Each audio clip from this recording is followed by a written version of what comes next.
আসসালামু আলাইকুম। আমি মোহাম্মদ হৃদয় ভিয়া, শিক্ষার্থী, ঢাকা বিশ্ববিদ্যালয়ের চতুর্থ বর্ষ, ম্যানেজমেন্ট বিভাগ।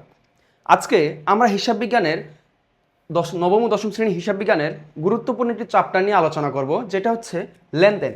সেক্ষেত্রে সেটার কিছু কনসেপ্ট ক্লিয়ার করব এবং সাথে আমরা এমসিকিউ সলভ করব, যেগুলো বোর্ড কোশ্চেনে এসেছে। ঠিক আছে? আচ্ছা, তো লেনদেন যে চ্যাপ্টারটির কথা বলেছি সেটি হচ্ছে হিসাব বিজ্ঞানের হৃৎপিণ্ড বা হার্ট, যেটাকে বলা হয়। হার্ট, একজন মানুষের যখন হার্ট না থাকে সে কিন্তু বাঁচতে পারে না। তেমনিভাবে হিসাব বিজ্ঞানের জন্য লেনদেনটা ততটাই গুরুত্বপূর্ণ। লেনদেন ছাড়া হিসাব বিজ্ঞান কল্পনা করা যায় না। লেনদেনকে বলা হয় হিসাব রক্ষণের বা হিসাব সংরক্ষণের মূল ভিত্তি। আচ্ছা, লেনদেন লেনদেন জিনিসটা আসলে কি? লেনদেন দুটি শব্দ দ্বারা গঠিত। দুটি শব্দের মধ্যে একটি হচ্ছে লেন, একটা হচ্ছে নেওয়া, আর দেন মানে হচ্ছে কি দেওয়া, অর্থাৎ গ্রহণ ও প্রদান। ঠিক আছে? আচ্ছা, এখন সব কিছুই দেওয়া নেওয়া কি লেনদেন? না, কারণ আমাকে চিন্তা করতে হবে ব্যবসার সাপেক্ষে। ব্যবসার সাপেক্ষে কোনটা লেনদেন কোনটা লেনদেন না। আচ্ছা, লেনদেন মূলত সৃষ্টি হয় ঘটনা থেকে। কি থেকে ভাইয়া? ঘটনা থেকে। ঘটনা কি তাহলে? আমাদের প্রতিনিয়ত যা করি, যেসব কাজ করি, সব কিছু হচ্ছে কি ঘটনা। প্রত্যেকটা কাজ হচ্ছে এক একটি ঘটনা। আমাদের পারিবারিক জীবন, আমাদের ব্যক্তিগত জীবন, আমাদের ব্যবসায়িক জীবন, সব ক্ষেত্রে কি হয়? প্রতিনিয়ত যা যা কাজ করছি সব কিছু আমাদের ঘটনা হিসেবে হচ্ছে।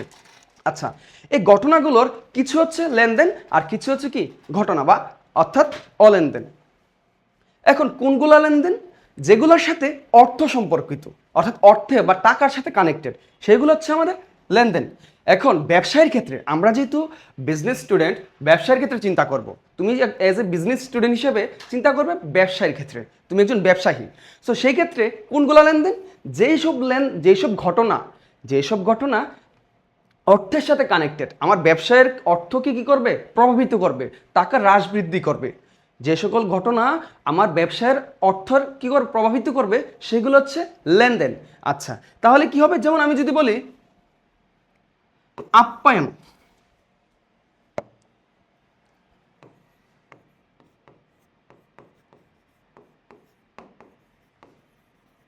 আপ্যায়ন খরচ নামে একটা লেখা, 10,000 টাকা। ঠিক আছে? তো এই আপ্যায়ন খরচ সেটা কি লেনদেন। আচ্ছা, এখন লেনদেন হতে হলে কয়েকটি বৈশিষ্ট্য কি লাগবে। যেমন অবশ্যই কি হতে হবে? লেনদেনটা অর্থ দ্বারা পরিমাপযোগ্য হতে হবে। লেনদেন কি হবে? লেনদেনের বৈশিষ্ট্য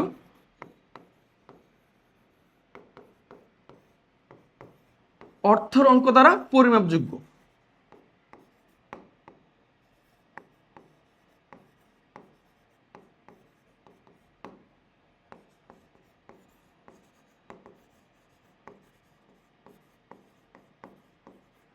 অর্থাৎ তুমি লেনদেনটাকে অর্থ দ্বারা কি করতে পারবে? চিন্তা বিবেচনা করতে পারবে। অর্থের এখানে আদান প্রদান হবে। এরপরে আরেকটি হচ্ছে, লেনদেনটাতে অবশ্যই কমপক্ষে দুইটি পক্ষ থাকবে।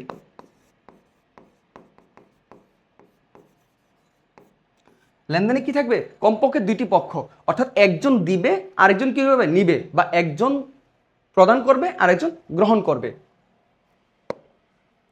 আচ্ছা, তো লেনদেনে দুটি সত্তা থাকবে এবং কি থাকবে? অর্থ দ্বারা পরিমাপযোগ্য থাকবে। এখন লেনদেন কত ধরনের হতে পারে? সাধারণত লেনদেন কয়েক ধরনের হয়। যেমন আছে অভ্যন্তরীণ লেনদেন,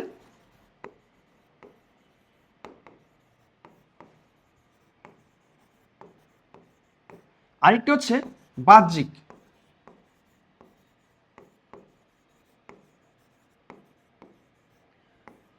অভ্যন্তরীণ লেনদেনটা কি? অভ্যন্তরীণ লেনদেনটা হচ্ছে যে সকল লেনদেন ব্যবসার মধ্যে, ব্যবসার ভিতরে সংগঠিত হয়, যেগুলোর সাথে বাইরের কোনো পক্ষ কি থাকে না? কানেক্টেড বা যোগসূত্র থাকে না। যেমন আমি যদি বলি যন্ত্রপাতির অবচয়,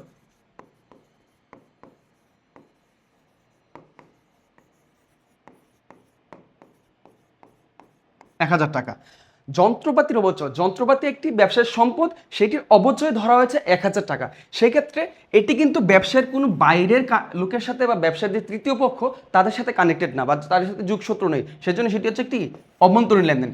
আরেকটা হচ্ছে বাহ্যিক লেনদেন, সেটি হচ্ছে যেটার সাথে ব্যবসার তৃতীয় পক্ষে অর্থাৎ ব্যবসার বাইরের কোনো পার্টি কি থাকবে? যুক্ত থাকবে। যেমন নগদে ক্রয়,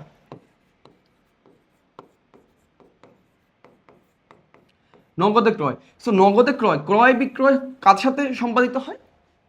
কাস্টমার বা কি থাকে, ভোক্তাদের সাথে। তো এক্ষেত্রে কাস্টমার হচ্ছে কি আমার একজন বহিঃপক্ষ, তো সেটা হচ্ছে কি বাহ্যিক লেনদেন। আচ্ছা, এরপরে এই অধ্যায়ের আরেকটি গুরুত্বপূর্ণ টপিক হচ্ছে হিসাব সমীকরণ। হিসাব সমীকরণ হচ্ছে হিসাব বিজ্ঞানের যে সম্পদ, আয়, ব্যয়, এই যে যে উপাদানগুলো আছে, সম্পদ, ব্যয়, দায় এবং হচ্ছে মালিকানা সত্ত্ব, এইগুলোর একটি বহিঃপ্রকাশ। বহিঃপ্রকাশ কীভাবে? একটি সূত্রের মাধ্যমে। অর্থাৎ এই সূত্রটি হচ্ছে A equal to L plus OE, যেটার ইংরেজি বর্ধিতটা হচ্ছে অ্যাসেট সমান সমান L, অর্থাৎ লাইবিলিটিস প্লাস ওনার্স ইকুইটি।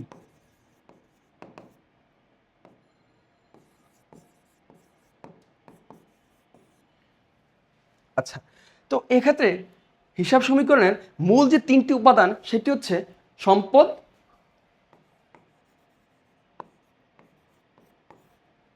দায় এবং মালিকানা সত্ত্ব।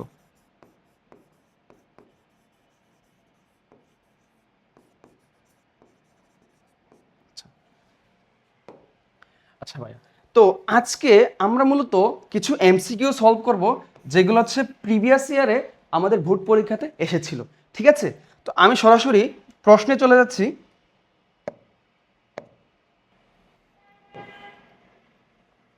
তো ভাইয়া দেখো, প্রথম প্রশ্নটি হচ্ছে হিসাব সমীকরণের বর্ধিত রূপ কোনটি আসলে? তো আমরা প্রত্যেকটা প্রশ্নে একটু বিস্তারিত আলোচনা করার চেষ্টা করব, যাতে তোমাদের কনসেপ্টটা আবার আরো ভালোভাবে ক্লিয়ার হয়। হিসাব সমীকরণের বর্ধিত রূপ। হিসাব সমীকরণ সাধারণত আমরা একটু আগে যে রূপটি দেখলাম সেটি ছিল সংক্ষিপ্ত, অর্থাৎ A সমান সমান L প্লাস OE বা E, ইকুইটি বা অনার্স ইকুইটি। এখন আর বাংলাতে হচ্ছে সম্পদ সমান সমান দায় প্লাস মালিকানা সত্ত্ব।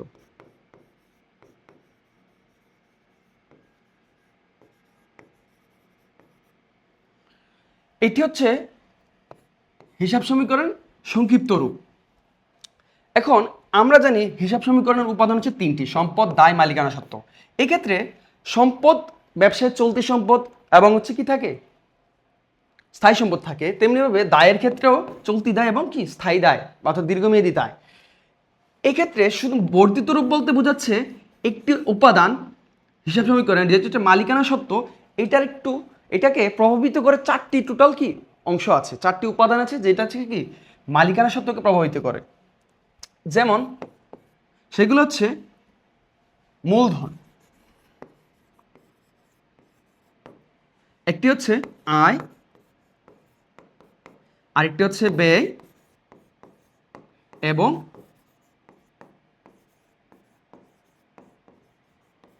উত্তোলন। আচ্ছা, তো এই চারটা উপাদান মালিকানা সত্ত্বকে কি করে প্রভাবিত করে? কিভাবে প্রভাবিত করে? কিছু মালিকানা সত্ত্বকে বৃদ্ধি ঘটায় আর কিছু মালিকানা সত্ত্ব কি করে হ্রাস করে ফেলে। তো এক্ষেত্রে আমরা বর্ধিত রূপটা তো বুঝলাম, যে এখানে মালিকানা সত্ত্বকে যে উপাদানগুলো প্রভাবিত করে সেইগুলা সহ আমার যে হিসাব সমীকরণটা সেটি হচ্ছে কি বর্ধিত রূপ। এখন প্রভাবিত করে কয়েকটি উপাদান, আমরা প্রথমটা দেখি, যেটা বললাম মূলধন, আয়, দায়, তারপর হচ্ছে ব্যয় এবং হচ্ছে কি উত্তোলন। এক্ষেত্রে মালিকানা সত্ত্ব জিনিসটা আসলে কি? মালিকানা সত্ত্ব হচ্ছে ব্যবসায়ের যে সম্পদগুলা, ব্যবসার যে টোটাল সম্পত্তি আছে বা ব্যবসায়ের যত স্থাবর অস্থাবর সম্পত্তি রয়েছে, নিট সম্পত্তি, যেটার যে অংশটার উপর মালিকের দাবি আছে, অর্থাৎ তুমি একজন মালিক হিসেবে ব্যবসা থেকে যে জিনিসটা তুমি পাও, সেটা হচ্ছে কি মালিকানা সত্ত্ব। এখন এই মালিকানা সত্ত্বটা হচ্ছে কি, মালিকানা সত্ত্বের অংশ কটা বললাম? চারটি: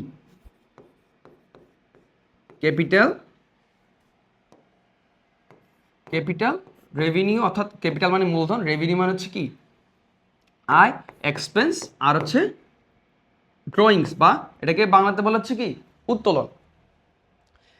এটির একটি হচ্ছে, দুইটি কি করে আমার মালিকানা সত্ত্বকে অর্থাৎ বৃদ্ধি করে, আর দুইটি হচ্ছে আমার মালিকানা সত্ত্বকে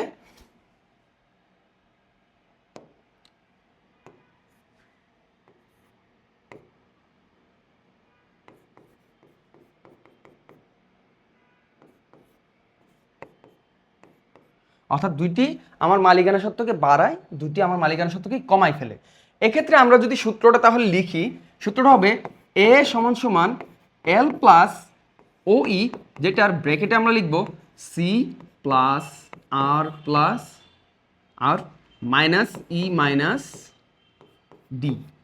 এটা হচ্ছে আমার বর্ধিত সূত্র। এক্ষেত্রে কেন সিটা বাড়ায়, কি আরটা হচ্ছে বাড়ায়, ইটা হচ্ছে কমায় এবং ডিটা কমায় সেটা জানা জরুরি। সি হচ্ছে মূলধন। যখন মালিক যখন ব্যবসায় মূলধন নিয়ে আসে, ব্যবসায়ের সাপেক্ষে কি হয়, মূলধনটা বৃদ্ধি পায়। সেজন্য সি অর্থাৎ ক্যাপিটাল মানে হচ্ছে মূলধন, মূলধন মালিকানা সত্ত্বে কি করছে, বাড়াচ্ছে।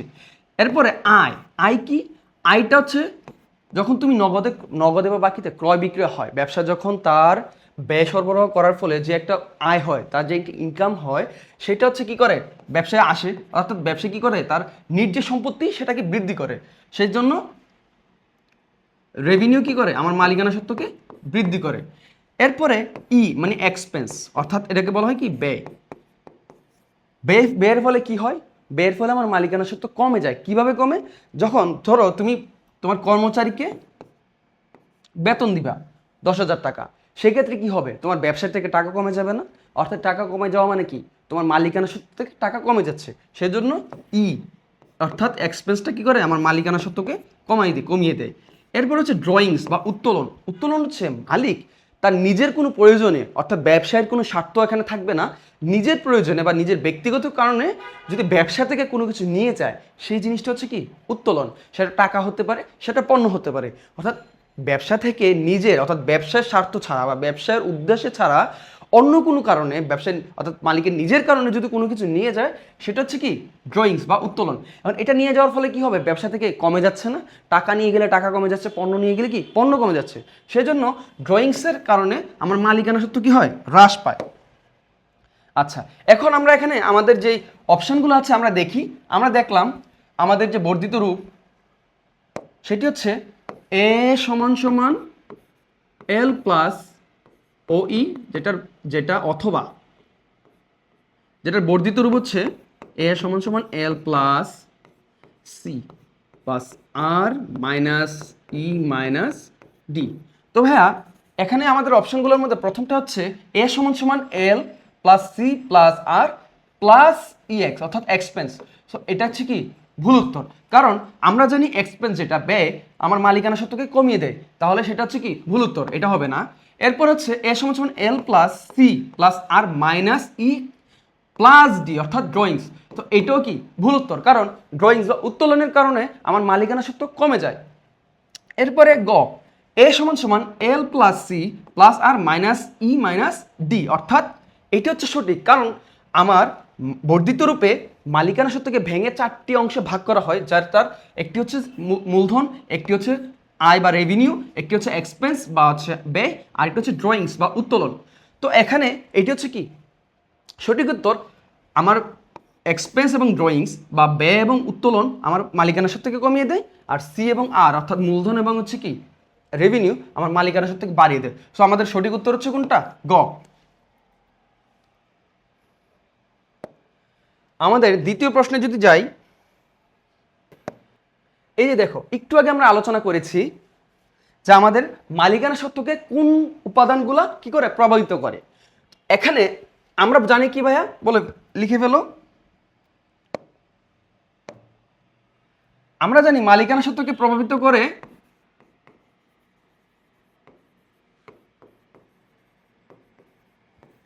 চারটি উপাদান। একটি হচ্ছে কি মূলধন, একটি হচ্ছে কি আয়, একটি হচ্ছে কি ব্যয়, এবং সর্বশেষ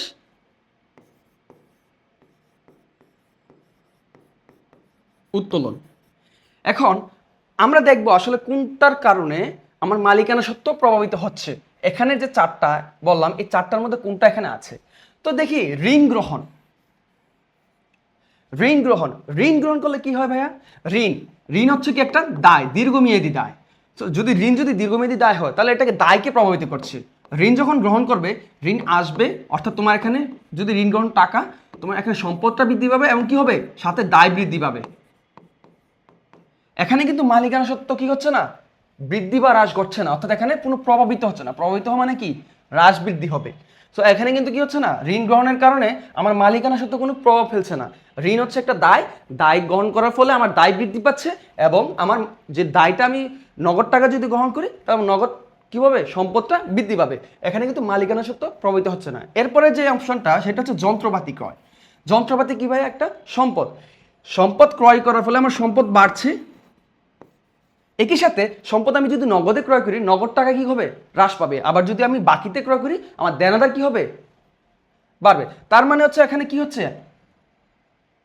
সরি, যদি বাকিতে ক্রয় করি আমার পাওনাদার দায় বাড়বে, ঠিক আছে। এখানে কিন্তু মালিকানা সত্ত্ব কি হবে না, কোনো প্রভাবিত হচ্ছে না, বাড়ছেও না কমছেও না। এরপরে হচ্ছে কি ব্যাংকে জমা দান। ব্যাংকে আমি কি জমা দেবো, নগদ টাকা জমা দেবো। এখন ব্যাংকে যদি নগদ টাকা জমা দেই তাহলে কি কি হচ্ছে, এখানে ব্যাংকের টাকা বাড়ছে, ব্যাংক একটা সম্পদ, সম্পদটা ব্যাংক একটা কি চলতি সম্পদ, চলতি সম্পদ আবার বাড়ছে। সেই একই সাথে নগদ টাকা জমা দেওয়ার ফলে আমার ব্যবসা থেকে ব্যবসায় যে ক্যাশ ছিল ওই ক্যাশ টাকা কমে যাচ্ছে, অর্থাৎ ব্যাংকে বৃদ্ধি পাচ্ছে, ক্যাশ টাকা কমে যাচ্ছে। এটাও কি একটা সম্পদ বাড়ছে, একটা সম্পদ কি হচ্ছে, কমে যাচ্ছে। এখানে কিন্তু মালিকানার সাথে কোনো প্রভাবিত হচ্ছে না। এরপর লাস্ট যে অপশন সেটা হচ্ছে ভাড়া প্রদান। ভাড়াটা কি, ভাড়া হচ্ছে একটা ব্যয়, ঠিক আছে। ভাড়া হচ্ছে একটা ব্যয়, একটা হচ্ছে কি ব্যয়, পরিচালন ব্যয়। ভাড়ার প্রদানের ফলে কি হয়, এখানে আমার নগদ টাকা কমছে, একই সাথে আমার যে ভাড়া ব্যয় বৃদ্ধি পাচ্ছে। এখন ভাইয়া যখন আমার ব্যয় ব্যয় যদি বৃদ্ধি পায়, আমরা বলছি না যে মালিকানা সত্ত্বকে প্রভাবিত করে চারটা অংশ, একটা হচ্ছে মূলধন, একটা আয়, একটা ব্যয় এবং একটা কি উত্তোলন। এক্ষেত্রে ব্যয় যখন বাড়ছে অবশ্যই তাহলে মালিকানা সত্ত্ব প্রভাবিত হবে। এখন ব্যয় বাড়লে কি হয়, আসলে আমি যে ভাড়াটা প্রদান করলাম, ভাড়াটা দিলাম, সেক্ষেত্রে আমার ব্যয় বৃদ্ধি পাইলো, ভাড়া এখন বৃদ্ধি পাওয়ার ফলে আমার কি নগদ টাকা কমে গেল না, অর্থাৎ আমার আলটিমেটলি কি হচ্ছে, মালিকানা সত্ত্ব কমে যাচ্ছে। মালিকের যে দাবিটা ছিল, ধরো তোমার মালিকানা সত্ত্ব ছিল 1,00,000 টাকা, এখন ভাড়া প্রদান করলা 10,000 টাকা এখান থেকে, তাহলে ভাড়া প্রদান করলা 10,000 টাকা। এখন যে 1,00,000 টাকা তোমার ব্যবসায় ছিল মালিকানা সত্ত্বে, তোমার তো এখান থেকে 10,000 টাকা কি করছো, পরিশোধ করেছো ভাড়া হিসাবে। এখন ভাড়া তোমার এখানে ব্যয়টা বৃদ্ধি পেলো, 10,000 টাকা কমে গেল। কমে যাওয়া মানে কি, আলটিমেটলি ভাড়াটা ব্যয়টা কিন্তু বৃদ্ধি পাইছে, তুমি যে ভাড়া করলা, ভাড়া দিলা, কিন্তু তোমার যে আলটিমেটলি টাকা ছিল 1,00,000, ওইখান থেকে 10,000 টাকা কমে যাচ্ছে। তার মানে আমার ব্যয় যদি বৃদ্ধি পায় তাহলে আমার মালিকানা সত্ত্ব কি হয়, কমে যায়। একই সাথে উত্তোলন যদি বৃদ্ধি পায় আমার মালিকানা সত্ত্ব কি হবে, কমে যাবে। বাট আমার মূলধন যদি বৃদ্ধি পায় এবং আয় যদি বৃদ্ধি পায় তাহলে কি হবে, উল্টাটা, অর্থাৎ আমার মালিকানা সত্ত্ব কি হবে, বৃদ্ধি পাবে। আবার আমার যদি ব্যয় হ্রাস পায়, ব্যয় হ্রাস পেলেও সেক্ষেত্রে আবার কি হবে, ব্যয় বা হচ্ছে উত্তোলন এগুলো যদি সচরাচর হয় না, এগুলো যদি হয় সেক্ষেত্রে আবার মালিকানা সত্ত্ব কি হবে, বৃদ্ধি পাবে। আচ্ছা, তার মানে আমাদের সঠিক উত্তর হচ্ছে কি ভাড়া প্রদান। এরপরের প্রশ্ন যাই। এখানে বলেছে কি আমদানি পণ্য, আমদানি পণ্যের জাহাজ ভাড়া প্রদান 6,000 টাকা, এটি কোন ধরনের লেনদেন, আমরা একটু আলোচনা করি। আমদানি পণ্য জাহাজ ভাড়া 6,000 টাকা, এটি কোন ধরনের লেনদেন। প্রথমে যে অপশন সেটা হচ্ছে আয়গত লেনদেন, এরপর হচ্ছে মূলধন জাতীয় লেনদেন, এরপর হচ্ছে বিলম্বিত মুনাফা জাতীয় লেনদেন, আরেকটা হচ্ছে কি মুনাফা জাতীয় লেনদেন। এক্ষেত্রে আয়গত লেনদেনটা কি, আসলে আয় হচ্ছে ব্যবসার যে আয় ব্যয়, ঠিক আছে।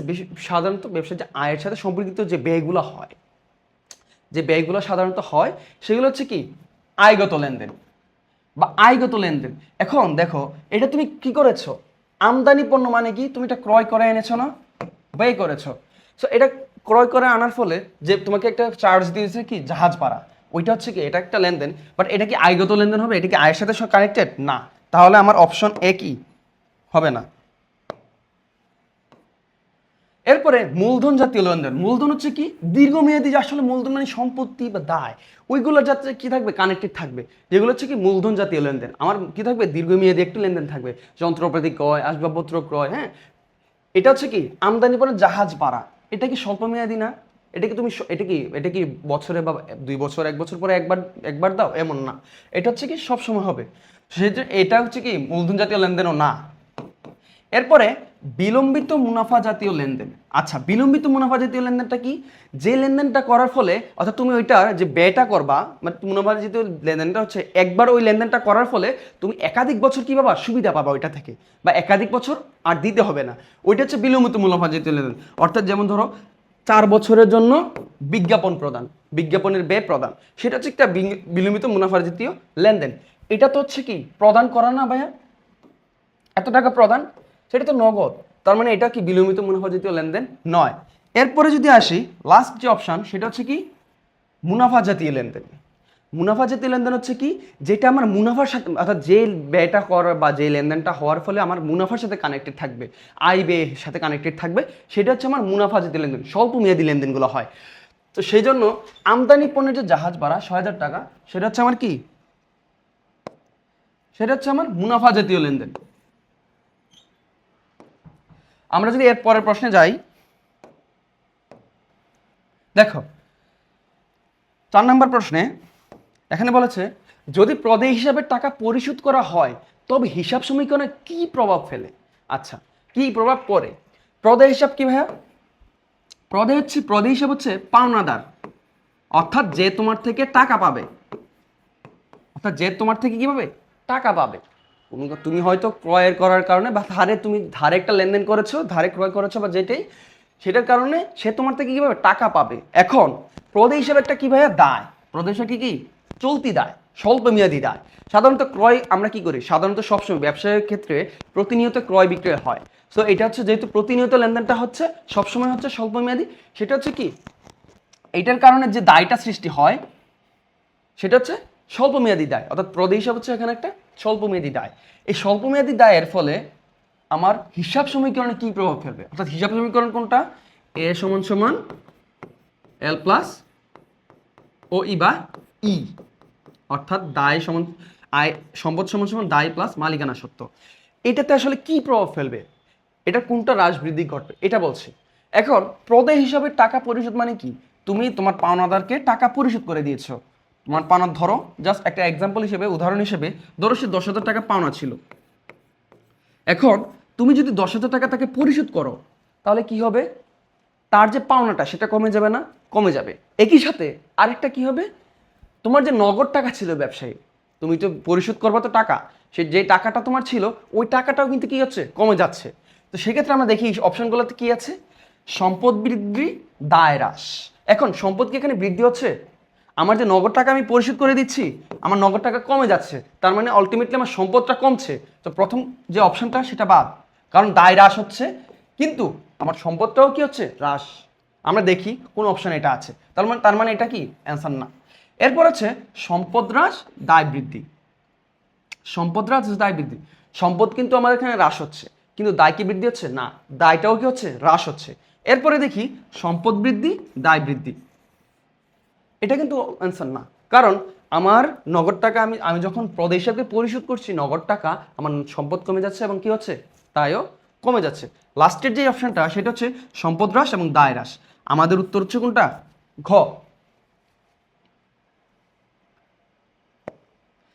এরপরের প্রশ্নে যাই, বলেছে কোন ঘটনাটির লেনদেন, এটি চট্টগ্রাম বোর্ডে দেখো 24 সালে এসেছিল।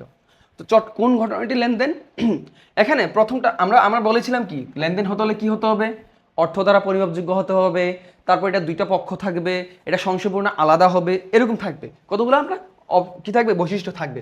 তো আমরা দেখি এখানে কোনটা লেনদেন আসলে। প্রথম যে অপশনটা সেটা হচ্ছে 30,000 টাকার পণ্য ক্রয়ের ফরমাশ প্রদান। ফরমাশ অর্থাৎ ফরমাশ, এটা আসলে ফরমাশ মানে কি অর্ডার দেওয়া, অর্থাৎ তুমি বললা যে এত টাকার পণ্য আমার লাগবে, জাস্ট এটা অর্ডার দেওয়া। এখনো কিন্তু পণ্যটা তোমার কাছে আসে নাই, বা তুমি এই 30,000 টাকা পরিশোধ করো নাই, তার মানে তোমার ব্যবসা থেকে এখন 30,000 টাকা কি আউটফ্লো, মানে যেটা যাওয়ার কথা, মানে প্রদান হওয়ার কথা সেটা হয় নাই, এবং তোমার যে পণ্যটাও তুমি কি করো নাই, রিসিভ করো নাই। এখন সেই ক্ষেত্রে এখানে যেহেতু অর্থের কোনো লেনদেন হচ্ছে না, সেটা কি লেনদেন হবে না, তাহলে আমার প্রথম যে অপশন সেটা কি বাদ যাচ্ছে। এরপরে বিজ্ঞাপন বাবদ 2,000 টাকার পণ্য বিনামূল্যে বিতরণ। আচ্ছা, এখন আমরা স্কিপ করে ঘ এবং ঘতে যায়। গতে বলছে কি 50,000 টাকার একটি ট্রাক ক্রয়ের সিদ্ধান্ত নিয়েছে, যে আমি ধরো তোমার একটি ব্যবসায় তোমার কি প্রয়োজন, একটা ট্রাক প্রয়োজন পণ্য আনা নেওয়ার জন্য। সেক্ষেত্রে তুমি কি সিদ্ধান্ত করলা, জাস্ট যে তুমি একটা ট্রাক কিনবে, এটা শুধু সিদ্ধান্ত নিয়েছো, তুমি কিন্তু এখনো কিনো নাই, এবং টাকা কিন্তু কি হয় নাই, তোমার ব্যবসা থেকে যায় নাই, বা ট্রাকটাও যে সম্পত্তিটা তোমার ব্যবসা এখনো আসে নাই, সেজন্য সেটা কি হবে না, কোনো অ্যান্সার হবে না, অর্থাৎ এটাও কি বাদ। ছেলের জন্য 15,000 টাকার সাইকেল কিনলেন। দেখো ব্যবসা, একটা জিনিস মনে রাখবে, ব্যবসা থেকে তোমার ব্যবসার যে হিসাব নিকাশ এটা এবং তোমার ব্যক্তিগত হিসাব নিকাশ দুটো কি আলাদা। অর্থাৎ আমার ব্যবসার সাথে আমার মালিকের যে ব্যক্তিগত জীবন সেটার কোনো কি নেই, সম্পর্ক নেই। এক্ষেত্রে ছেলের জন্য 15,000 টাকার সাইকেল কিনা, এটা ছেলের জন্য, তার একটা ব্যক্তিগত লাইফ, ঠিক আছে। সো ব্যক্তিগত জীবনের যে লেনদেন সেটা কিন্তু ব্যবসায়িক লেনদেন না। আমরা এখানে যেটা পড়ছি লেনদেন, সেটা হচ্ছে ব্যবসায়িক লেনদেন আসলে। সো ব্যবসায়ের ক্ষেত্রে এটা কিন্তু একটা লেনদেন, কারণ এখানে অর্থের আদান প্রদান হচ্ছে, কিন্তু আসলে এটা ব্যক্তিগত লেনদেন, এটা কিন্তু ব্যবসায়ের লেনদেন না, ঠিক আছে। আর এইটা দেখো খ নাম্বার, বিজ্ঞাপন বাবদ 2,000 টাকার পণ্য বিনামূল্যে বিতরণ। আচ্ছা, এখন বিজ্ঞাপন বাবদ 2,000 টাকার যে পণ্য বিনামূল্যে বিতরণ করেছে, এটা কি লেনদেন? কেন লেনদেন? কারণ বিজ্ঞাপন, এটা কেন বিজ্ঞাপন একটা কি ব্যয় না? হ্যাঁ, বিজ্ঞাপন ব্যয়। এই বিজ্ঞাপনটার জন্য তুমি 2,000 টাকার পণ্য কি করেছো, বিনামূল্য ডিসকাউন্টে দিয়ে দিয়েছো, বা যেটাই বলো বিনামূল্যে বিতরণ করে দিয়েছো। এক্ষেত্রে এই যে 2,000 টাকার যে পণ্য, এটা কিন্তু তুমি ক্রয় করেছিলে, ঠিক আছে, ক্রয় করেছো বা কি করেছো, উৎপাদন করেছিলে। এখন এটার যে একটা ব্যয় ছিল না, এই ব্যয়টা, এই যে ব্যয় হওয়ার কারণে যে একটা মূল্য হয়, এই মূল্যটা কিন্তু এখানে কি হচ্ছে, কমে যাচ্ছে না? অর্থাৎ অর্থ কিন্তু কি হচ্ছে, ইনডিরেক্টলি কমে যাচ্ছে তোমার ব্যবসা থেকে।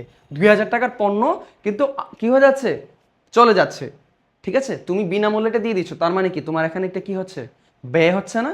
সো ব্যয়টার কারণে আমার যে অ্যান্সারটা হবে কি খ, বিনামূল্যে বিজ্ঞাপন বাবদ 2,000 টাকার পণ্য বিনামূল্যে বিতরণ, সেটা হচ্ছে কি অ্যান্সার। এরপরে 6 নাম্বার যে প্রশ্ন, সেটা হচ্ছে নিচের কোনটি দ্বারা হিসাব সমীকরণে শুধু একটি উপাদান কি হবে, হ্রাস বৃদ্ধি পাবে। এটা চট্টগ্রাম বোর্ডে 2020 সালে এসেছিল।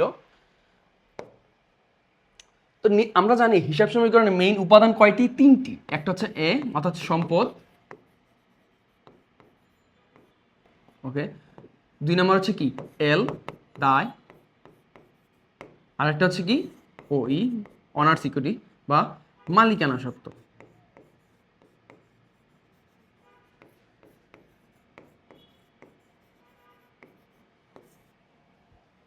এখন বলছে নিচের কোনটি দ্বারা হিসাব সমীকরণে শুধু একটি উপাদান হ্রাস বৃদ্ধি করবে, একটি উপাদান এক সাইডে। সো আমাদের সমীকরণটা হচ্ছে এ সমান সমান এল প্লাস ও ই, অর্থাৎ এক সাইডে হ্রাস বৃদ্ধি ঘটবে। কোনটা দ্বারা আসলে আমরা দেখি, ধারে পণ্য ক্রয়। দেখো তো ধারে পণ্য ক্রয় করার ফলে কি হয়, ধারে যখন তুমি পণ্য ক্রয় করো তোমার ব্যয় বাড়ে, প্লাস তোমার কি হচ্ছে, দায় বাড়ছে, ঠিক আছে। ব্যয় এবং দায় বৃদ্ধি, সেটা কি একটি উপাদানকে প্রভাবিত করছে না দুইটি? দুইটি। তার মানে আমাদের অ্যান্সার এটা না। ধারে পণ্য ক্রয় মানে কি, তোমার একজন পাওনাদার সৃষ্টি হওয়া, পাওনাদার একজন কি স্বল্প মেয়াদী দায়, অর্থাৎ চলতি দায়। সো দায় বৃদ্ধি হচ্ছে এখানে, এবং তোমার ব্যয়, অর্থাৎ তুমি যেহেতু পণ্য ক্রয় করছো, ক্রয় একটা ব্যয়, এই ব্যয়টার কারণে মালিকানা সত্ত্ব কি হচ্ছে, বৃদ্ধি পাচ্ছে। এরপরে যেটা ব্যাংক থেকে ঋণ গ্রহণ, ব্যাংক থেকে কি ঋণ গ্রহণ, ঋণ একটা কি দায় না ভাইয়া? সো দায় এখানে বৃদ্ধি পাচ্ছে, একই সাথে তুমি যে ঋণ করছো সম্পদটা বৃদ্ধি পাচ্ছে, তার মানে এখানেও কি দুইটা অংশ। আচ্ছা ভাইয়া, এরপরেরটা কি, এরপর আমরা ঘতে আসি। ঘতে বলছে জীবন বীমা প্রিমিয়াম প্রদান। জীবন বীমা প্রিমিয়ামটা কি আসলে ভাইয়া?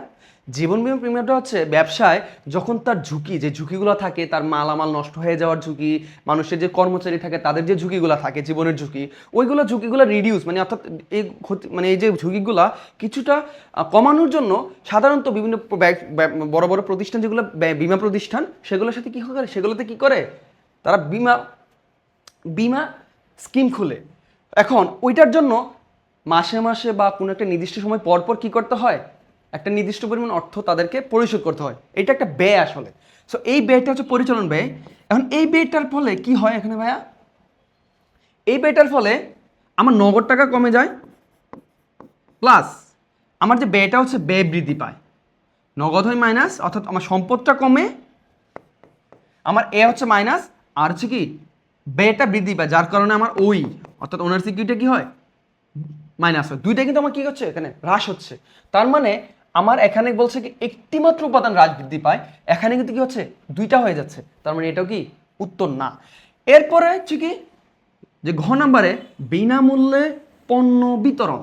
আচ্ছা ভাইয়া বলো, বিনামূল্যে তুমি কেন পণ্য বিতরণ করবা? একটা নির্দিষ্ট একটা উদ্দেশ্য থাকে, কিছু উদ্দেশ্য থাকে, তোমার কি থাকে অনুদান হিসেবে দেওয়া বা কি দান খয়রাত করা, আরেকটা হচ্ছে কি থাকে বিজ্ঞাপনের জন্য, যাতে মানুষ তোমার প্রোডাক্টটা কি করে বা পণ্যটা মানুষ চেনে পরবর্তীতে যাতে ক্রয় করে সেজন্য।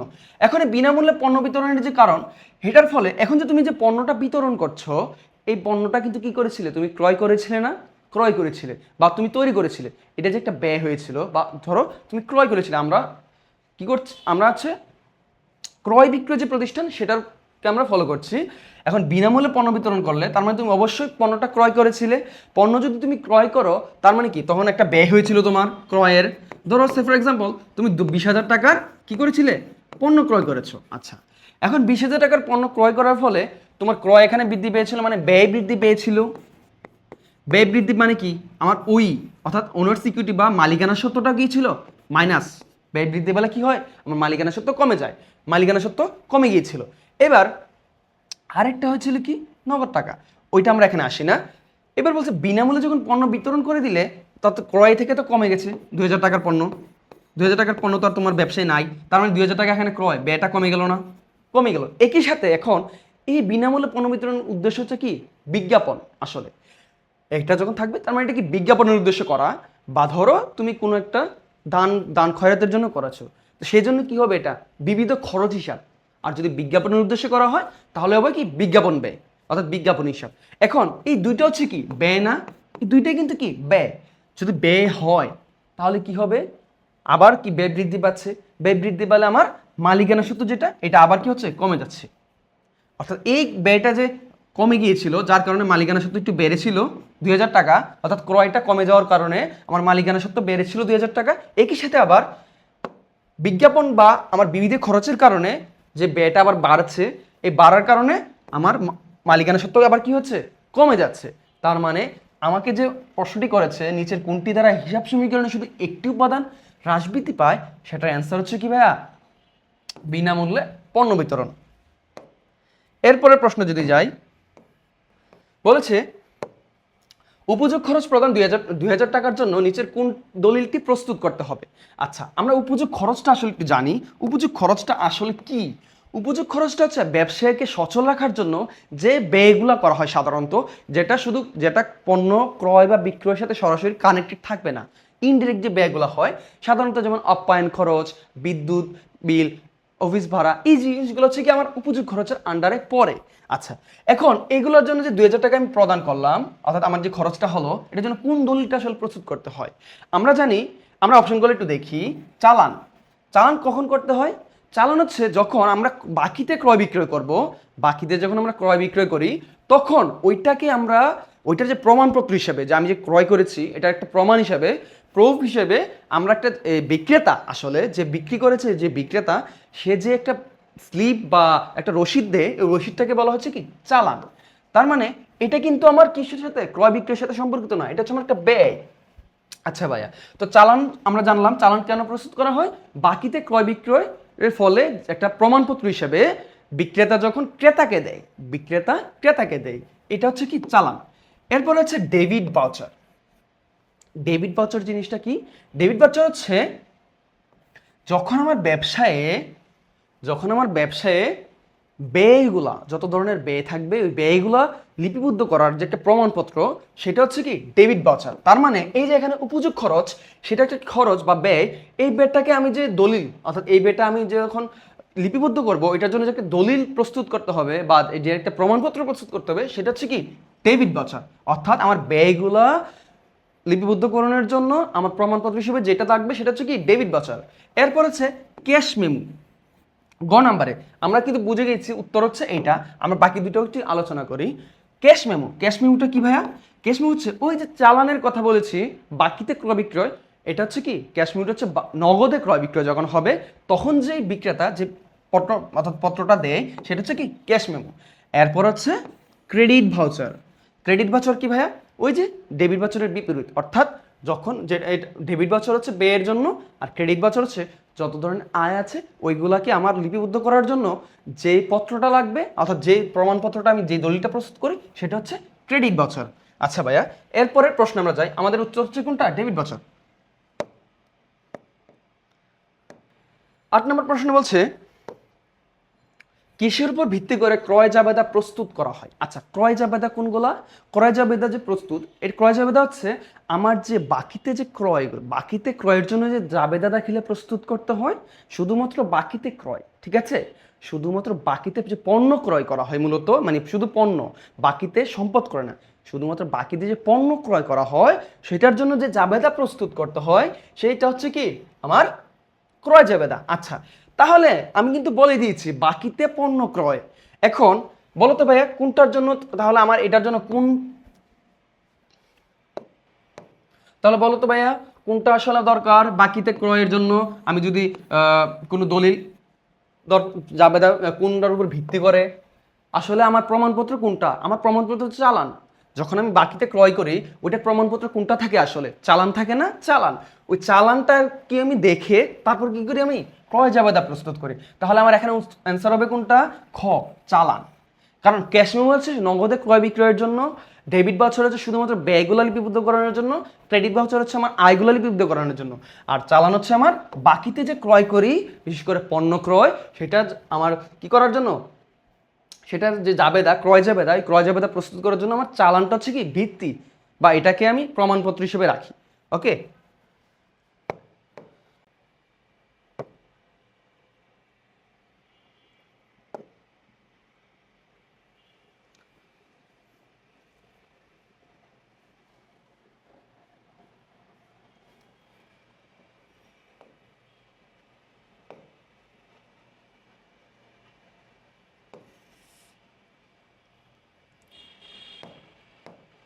আচ্ছা ভাইয়া, এরপরে প্রশ্নটা দেখি কিসের উপর ভিত্তি করে ক্রয় জাবেদা প্রস্তুত করা হয়? ক্রয় জাবেদা কি ভাইয়া? ক্রয় জাবেদা হচ্ছে আমার বাকিতে ক্রয়, অর্থাৎ বাকিতে আমার যে ক্রয় বিক্রয় সেটার জন্য যে জাবেদা প্রস্তুত করা হয়, যে জাবেদা বই প্রস্তুত করা হয় বাকিতে শুধু ক্রয়ের জন্য, বাকিতে পণ্য ক্রয়ের জন্য যে জাবেদা বই প্রস্তুত করা হয় সেটা হচ্ছে আমার ক্রয় জাবেদা। এখন বাকিতে ক্রয়, আসলে বাকিতে যখন আমি ক্রয় করি তখন কোন দলিলটা আমার লাগে প্রমাণপত্র হিসেবে? একটু আগে বলেছি সেটা হচ্ছে কি চালান। তার মানে আমার এখানে অ্যান্সার হচ্ছে কি চালান, অর্থাৎ চালান যতগুলো আমার চালান থাকবে ওইগুলোকে আমি দেখে দেখে আমার জাবেদা যে ক্রয় জাবেদা সেটা প্রস্তুত করব। ক্যাশ মেমো কেন করা হয়? নগদে ক্রয় বিক্রয়ের জন্য। ডেবিট ভাউচার শুধুমাত্র ব্যয়গুলো লিপিবদ্ধ করানোর জন্য, আর ক্রেডিট ভাউচার শুধুমাত্র আয়গুলো লিপিবদ্ধ করানোর জন্য, আর চালান হচ্ছে এখানে আমার বাকিতে যে ক্রয় বা বিক্রয় করা হয় সেটার জন্য। এখন যেহেতু ক্রয় জাবেদা কি থেকে আসে? আমার চালানের যে ভিত্তি, চালানের উপর ভিত্তি করে আমার ক্রয় জাবেদা প্রস্তুত করা হয়। এরপরে নেক্সট যেটা সেটা হচ্ছে 9 নাম্বার। এখানে বলেছে ভাইয়া মালিকানা সত্ত্বের পরিমাণ বৃদ্ধি পাবে কোনটির কারণে? আচ্ছা, আমরা দেখি এখন মালিকানা সত্ত্ব বৃদ্ধি কখন পায়? যখন আমার মূলধন হয়, মূলধন বাড়ে, যখন আমার আয় হয়, এই দুইটা সময় আমার কি হয়? মালিকানা সত্ত্ব বৃদ্ধি পায়। আমরা একটু আগে বলেছি যে অর্থাৎ প্লাস হয় মালিকানা সত্ত্ব। আবার যদি ব্যয় কমে এবং উত্তোলন কমে বা উত্তোলন না হয়, উত্তোলন কমে, তখন কি হয়? আমার মালিকানা সত্ত্ব বৃদ্ধি হয়। তো আমরা দেখি আমাদের প্রশ্নগুলো অপশনগুলোর মধ্যে প্রথমে হচ্ছে ব্যাংক হতে মালিকের জন্য 2000 টাকা উত্তোলন। আচ্ছা, ব্যাংক মানে ব্যবসায়ের যে অ্যাকাউন্ট, ব্যাংকে অ্যাকাউন্ট, ওইটা থেকে মালিকের জন্য 2000 টাকা উত্তোলন করেছে। এখন মালিকের জন্য যদি ব্যাংক থেকে উত্তোলন করে অর্থাৎ ব্যবসায়ের যে অ্যাকাউন্ট ওইটা থেকে, তাহলে কি ব্যবসা থেকে টাকা কমে গেল না ভাইয়া? টাকা কমে, এবং উত্তোলন যে 2000 টাকা এটা বেড়ে গেছে, তার মানে উত্তোলন এখানে বৃদ্ধি পাইছে। উত্তোলন বৃদ্ধি পাইলে কি হবে?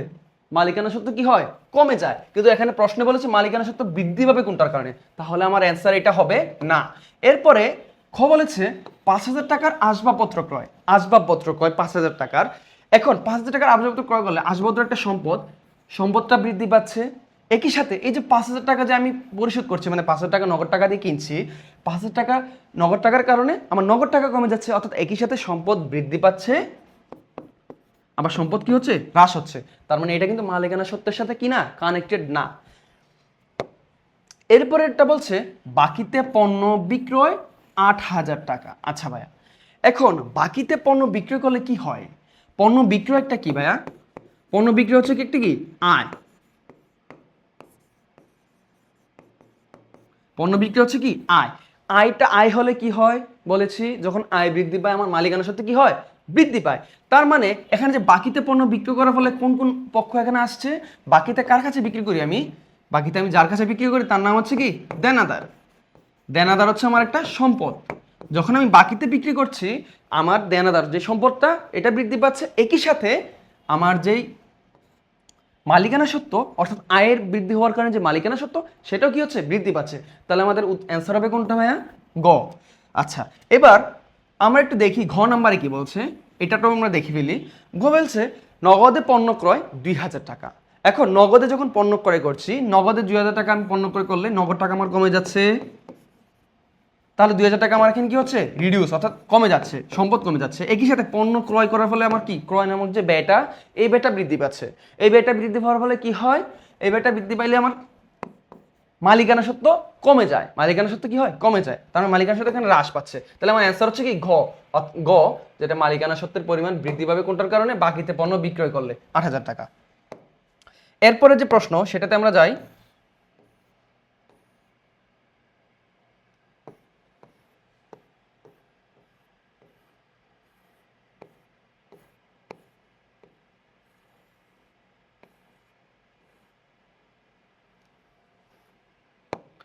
সেটা হচ্ছে একটি প্রতিষ্ঠানের মোট সম্পত্তি 60,000 টাকা, দায় হচ্ছে মোট সম্পত্তির 1/4 অংশ, কারবারের তাহলে স্বত্বাধিকার অর্থাৎ মালিকানা সত্ত্ব এটার পরিমাণ কত?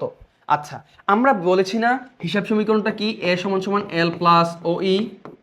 তার মানে হচ্ছে কি বোঝাচ্ছে এখানে, এই সমান সমান চিহ্নটাতে বোঝাচ্ছে আমার সম্পদ যত টাকার থাকবে, আমার দায় প্লাস মালিকানা সত্ত্ব কি থাকবে, তত টাকাই থাকবে। ঠিক আছে, এখন আমাকে বলছে যে একটা প্রতিষ্ঠানের মোট সম্পত্তি হচ্ছে 60,000 টাকা, অর্থাৎ আমার যে এই যে অ্যাসেট, এই পাশে 60,000 টাকা আছে। তাহলে আমার এই পাশে কি হবে ভাইয়া, 60,000 টাকা হবে না? 60,000 টাকাটা হবে।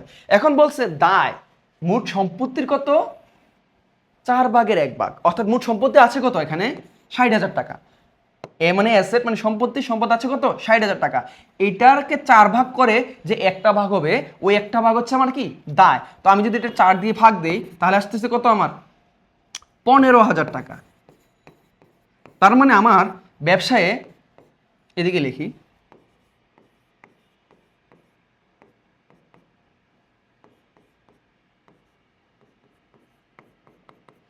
ব্যবসায়ে আমার দায় আছে তাহলে কত টাকা ভাইয়া, 15,000 টাকা।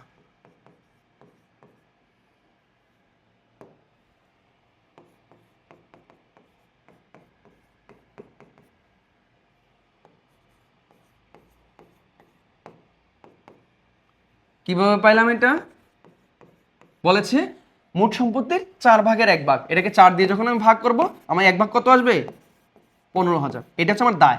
এখন দেখো তো, আমি বলছি আমাদের হিসাব সমীকরণের সম্পদ যত টাকার থাকবে, দায় যুগ মালিকানা সত্ত্ব অর্থাৎ দুইটা যোগ হয়ে তত টাকাই থাকবে। এখন আমার যদি সম্পদ কত থাকে, 60,000 টাকা থাকে, এবং দায়টা যদি আমার 15,000 টাকা হয়, আর কত টাকা দরকার এটা সমপরিমাণ হতে, তাহলে তো আমার অঙ্ক কি, আমি অ্যান্সারটা পেয়ে যাব। আমি যদি এটা থেকে এটা মাইনাস করি, 60,000 টাকা থেকে যদি 15,000 টাকা মাইনাস করি, কত থাকে, 45,000 টাকা। অর্থাৎ আমি যদি এখানে 45,000 টাকা যোগ করি, তাহলে কিন্তু আমি কি পাচ্ছি, আমার দুই পাশে সমান সমান পাচ্ছি। তার মানে আমার অ্যান্সারটা কত হবে ভাইয়া, 45,000। দেখো তো 45,000 আছে কিনা, এই যে ঘ নাম্বার 45,000। অর্থাৎ আমার এই ব্যবসায়ের স্বত্বাধিকারের পরিমাণ কত, 45,000। কিভাবে পেলাম, আমার দুই পাশে হিসাব সমীকরণে কি হয়, সম্পদ সমান সমান দায় যুগ মালিকানা সত্ত্ব কি হয়, সমান থাকে সবসময়। সম্পদ বা যত টাকা থাকবে, দায় যুগ মালিকানা সত্ত্ব তত টাকাই থাকবে। এখন সম্পদ আছে আমার 60,000 টাকা, বাট দায় আছে আমার কত টাকা, 4/1 অর্থাৎ সম্পত্তির। তো সম্পত্তির 4/1 15,000 টাকা, তার মানে আমার দায় হচ্ছে 15,000 টাকা। আর কত টাকা দরকার হয় আমার সম্পত্তির সমান হতে, আমার সম্পত্তির সমান হতে কত টাকা লাগবে, আর 45,000 টাকা। সেটা হচ্ছে কি আমার অ্যান্সার। ওকে ভাইয়া, এরপরে যে প্রশ্নটা সেটা হচ্ছে সামিল ট্রেডিং ব্যবসায় হিসাব সঠিকভাবে সংরক্ষণের লক্ষ্যে ঈশা কম্পিউটার্স এর নিকট হতে 30,000 টাকা মূল্যের একটি কম্পিউটার ক্রয় করেন। লেনদেনটির ফলে ব্যবসায় কোনটি বৃদ্ধি পাবে? আচ্ছা, এখন দেখো তো সাধারণত আমার কি মনে হচ্ছে, কম্পিউটার ক্রয় করেছে, এখানে সম্পদ বৃদ্ধি পাওয়ার কথা, কিন্তু আমার অপশনগুলোতে কি আছে দেখো তো, মালিকানা সত্ত্ব, দায়, ব্যয় এবং আয় বলা আছে। আচ্ছা, এখন দেখো একটা কথা মনে রাখবে, নগদ এবং বাকি, নগদ লেনদেন এবং বাকিতে লেনদেন। নগদ লেনদেন যেটা হবে, যেটা বলা থাকবে নগদে এত টাকা পণ্য ক্রয় বা নগদে এটা করা। বা লক্ষ্য করো এরপরে যে প্রশ্নটা, সেটা হচ্ছে কি বলছে, সামিল ট্রেডিং এর ব্যবসায় হিসাব সঠিকভাবে সংরক্ষণের লক্ষ্যে ঈশা কম্পিউটার্সের নিকট হতে একটি 30,000 টাকা মূল্যের একটি কম্পিউটার ক্রয়। আচ্ছা, লেনদেনটির ফলে ব্যবসার কোন দিক বৃদ্ধি পায়? আচ্ছা, কম্পিউটার ক্রয় করেছে, একটা সম্পদ না ভাইয়া, সম্পদ তো হলে বৃদ্ধি হওয়ার কথা, অবশ্যই সম্পদ বৃদ্ধি হবে। বাট এখানে অপশনগুলো দেখো তো ভাইয়া কি বলেছে, মালিকানা সত্ত্ব বৃদ্ধি, দায় বৃদ্ধি, ব্যয় বৃদ্ধি এবং আয় বৃদ্ধি, একটিও কিন্তু কি নেই, সম্পদ নেই। আচ্ছা, এখন আমরা দেখি আসলে তাহলে এটা কি হচ্ছে আসলে এখানে কাহিনীটা। আমাদের একটা জিনিস জানতে হবে, নগদ লেনদেন এবং বাকি লেনদেন, এই জিনিসটা ঠিক আছে, কখন নগদ লেনদেন হয় আর কখন বাকি লেনদেন হয়। নগদ লেনদেন তখন হয় যখন এই লেনদেনটাতে বলা থাকবে নগদে করা হয়েছে, নগদে এত টাকা পরিশোধ, বা শুধুমাত্র বলা থাকবে যে কম্পিউটার ক্রয় এত টাকা, যখন এরকম কিছু বলা থাকবে সেটা হচ্ছে নগদের লেনদেন। বাকিতে লেনদেন কখন হয়? বাকিতে হচ্ছে যখন কোনো ব্যক্তি বা প্রতিষ্ঠান, নোট করে রাখো, ব্যক্তি বা প্রতিষ্ঠানের নাম যখন লেখা থাকবে অথবা বলা থাকবে ধারে বা বাকিতে, যখন এই কথাগুলো লেখা থাকবে তখন বুঝে নিতে হবে সেটা কি একটা বাকিতে লেনদেন। আমরা একটু খেয়াল করি তো ভাইয়া, এখানে বলছে ঈশা কম্পিউটার্সের নিকট হতে 30,000 টাকা মূল্যের একটি কম্পিউটার ক্রয়, ঠিক আছে। তো 30,000 টাকার মূল্যের যে কম্পিউটার ক্রয়, তার মানে এখানে একটা প্রতিষ্ঠানের নাম কিন্তু লেখা আছে ঈশা কম্পিউটার, তার মানে সেটা হচ্ছে কি একটা বাকিতে লেনদেন, তার মানে বাকিতে ক্রয় করা হয়েছে। এখানে বাকিতে যখন তুমি ক্রয় করো তখন কি হয়, বাকিতে ক্রয় করলে আমার দায় বৃদ্ধি পায়, আমার কি হয়, দায় বৃদ্ধি পায়, আমার দায় বৃদ্ধি পায়, একই সাথে আমার সম্পদও বৃদ্ধি পাচ্ছে। সো এখানে আমার তাহলে অ্যান্সারটা কি হবে ভাইয়া, খ, দায় বৃদ্ধি, অর্থাৎ আমার যে চলতি দায়, অর্থাৎ আমার যখন আমি বাকিতে ক্রয় করছি আমার কি হচ্ছে, এখানে একটা পাওনাদারের সৃষ্টি হচ্ছে না, পাওনাদারের সৃষ্টি হচ্ছে, সেটা হচ্ছে কি চলতি দায়, ঠিক আছে। তার মানে আমার দায় বৃদ্ধি পাচ্ছে এখানে। সেটার অ্যান্সার হচ্ছে খ, ঠিক আছে। এরপরের প্রশ্নে যাই আমরা। এরপরে বলছে কোন লেনদেনটির ফলে হিসাব সমীকরণে শুধুমাত্র এ উপাদানের উপর কি আসবে, পরিবর্তন আসবে, অর্থাৎ এ উপাদানটা শুধু কি হবে, হ্রাস বৃদ্ধি করবে, অন্য কোনোটা কি হবে না, হ্রাস বৃদ্ধি ঘটবে না। নগদে পণ্য ক্রয় 15,000 টাকা, আমরা যদি এটা দেখি নগদে পণ্য ক্রয় একটা ব্যয়, অর্থাৎ আমার মালিকানা সত্ত্ব কি হচ্ছে এখানে প্রভাবিত হচ্ছে, আর নগদে যেহেতু পণ্য ক্রয় করেছি নগদ টাকা এখানে কি হচ্ছে, কমে যাচ্ছে, তার মানে সম্পদ কি হচ্ছে আমার কমে যাচ্ছে। কিন্তু আমার প্রশ্নে কি বলেছে দেখো, শুধুমাত্র এ উপাদান মানে কি, শুধুমাত্র আমার সম্পদের উপর প্রভাবিত হবে এমন কোন লেনদেনটা এখানে আছে। এখানে কিন্তু এটা মালিকানা সত্ত্বেও কি করছে, প্রভাবিত করছে, যার কারণে আমার অ্যান্সার এটা হবে না। এরপর বলছে চেকে পণ্য বিক্রয় 20,000 টাকা, ওইটা কি বলে চার্জার কি বলে, ব্যাটারিটা ডাউন হয়ে গেছিল, ঠিক আছে, দরজাটা লাগাই দিন। আচ্ছা, তো এরপরে যে অপশন সেটা হচ্ছে কি ভাইয়া, চেকে পণ্য বিক্রয়। চেকে পণ্য বিক্রয় করলে কি হয়, চেকে পণ্য মানে কি, ব্যাংকের সাথে কানেক্টেড, তার মানে এখানে কি হবে, চেককে যখন পণ্য বিক্রি করা হয় সেটা ব্যাংকের সাথে কানেক্টেড থাকে কিনা, অর্থাৎ চেকটা কি ভাঙাইতে কোথায় যেতে হয়, ব্যাংকে, তার মানে এটা ব্যাংকের সাথে কানেক্টেড, মানে সম্পদ ব্যাংক হবে এখানে। তো ব্যাংক এখানে কানেক্টেড। আরেকটা হচ্ছে কি বিক্রয়, বিক্রয় মানে কি আয়, বিক্রি করার ফলে আয় হয়, আয়টা কোথায় যায় ভাইয়া, মালিকানা সত্ত্বে, আর বিক্রয় চেকে যেহেতু ব্যাংকটা কোথায়, সম্পদে আসবে, তার মানে এখানেও কি দুইটা উপাদান জড়িত, তার মানে এটাও কি অ্যান্সার হবে না, বলছে শুধুমাত্র এই উপাদান পরিবর্তন হবে।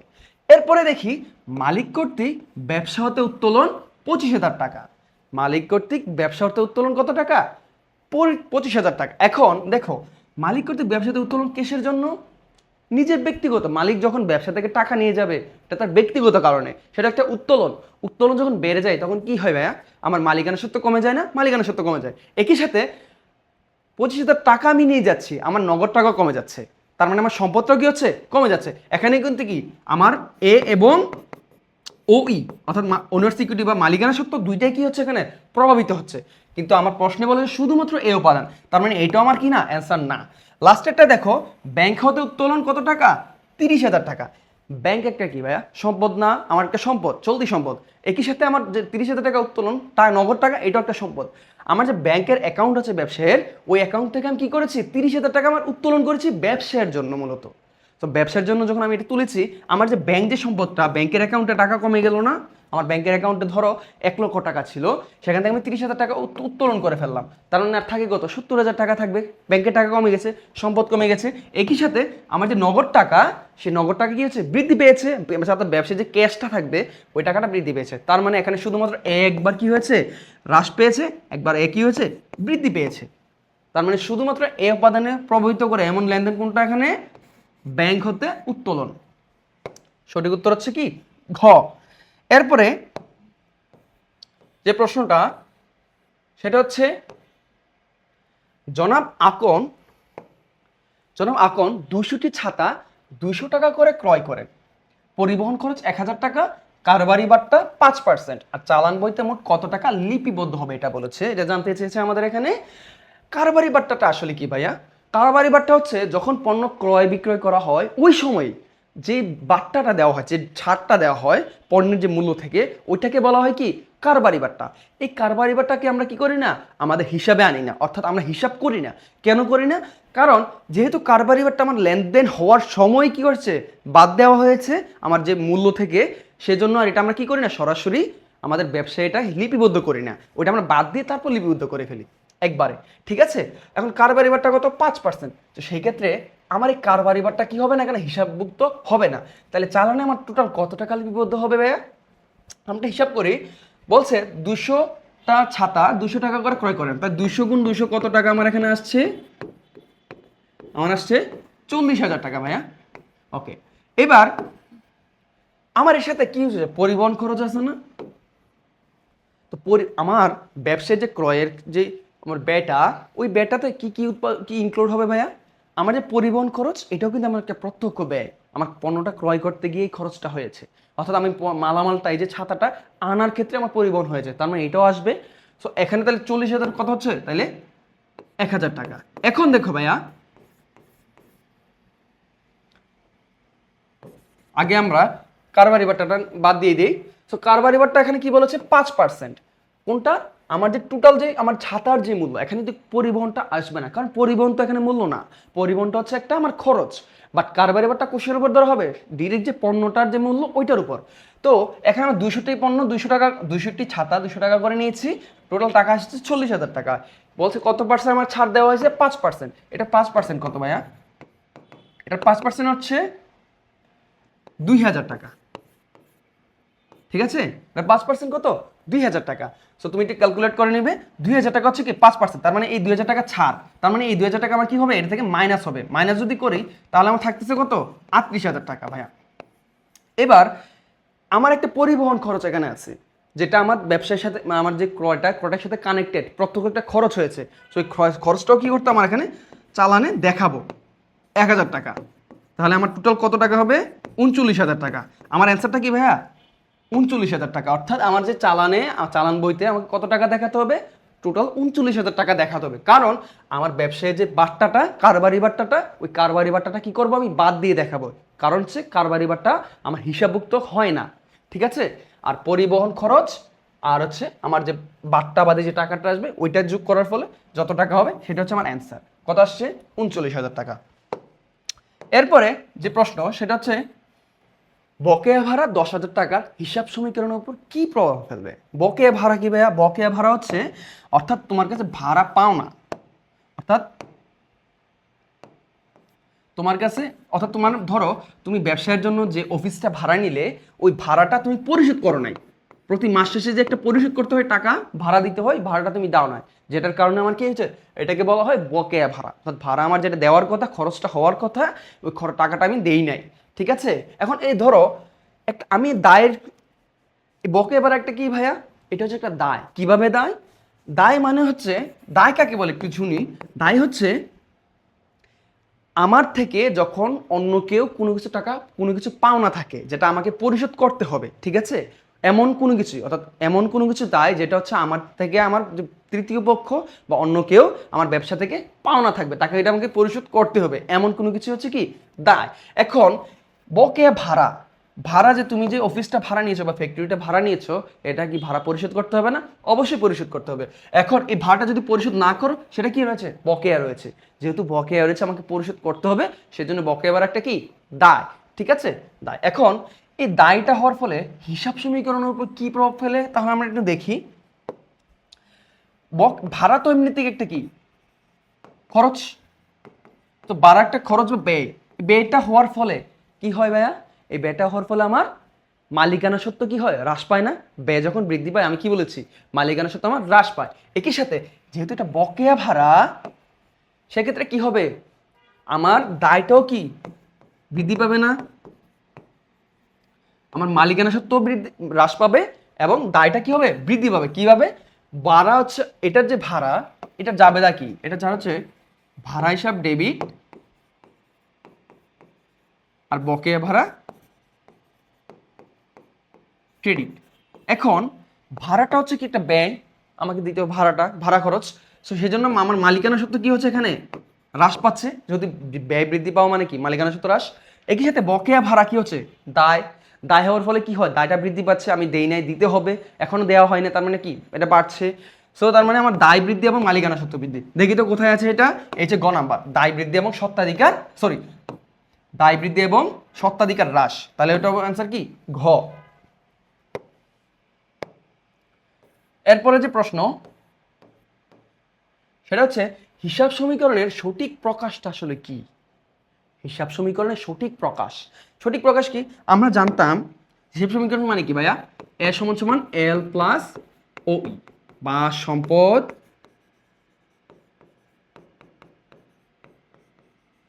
দায় যোগ মালিকানা সত্ত্ব।